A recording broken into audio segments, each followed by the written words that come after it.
গাজায় ইসরায়েলের নৌ অবরোধকে বুড়ো আঙুল দেখিয়ে এবার রওনা দিলেন সুইডিশ পরিবেশ আন্দোলনকারী গ্রেটা থুনবার্গ। ইতালির দক্ষিণের বন্দর কাতানিয়া থেকে রওনা হয়েছে তাকে বহনকারী ম্যাডলিন জাহাজ।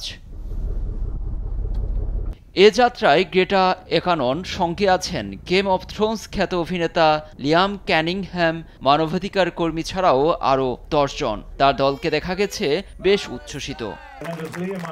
ফিলিস্তিনিদের উপর যা চলছে তা গণহত্যা। এটা শুধু ফিলিস্তিনিদের উপরই নয়, পুরো মানবজাতির উপর আক্রমণ।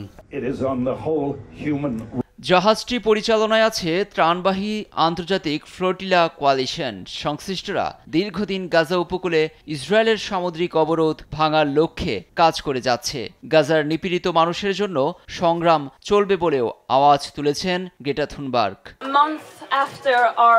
আমরা 1 মাস আগেও চেষ্টা চালিয়েছিলাম। নৌকাটিতে 2 বার বোমা হামলা হয়। সব প্রমাণ ইসরায়েলের দিকে ইঙ্গিত দেয়। এই যাত্রার উদ্দেশ্য গণহত্যার প্রতিবাদ, মানবিক করিডোর ও ফিলিস্তিনিদের প্রতি আমাদের প্রতিশ্রুতি রক্ষা করা।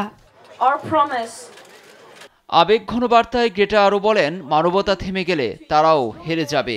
2023 সালের অক্টোবর থেকে হামাস ধ্বংসের নামে গাজায় জাতিগত নিধন চালাচ্ছে ইসরায়েল। লুৎফর কবির, নিউজ ডেস্ক, দেশ টিভি।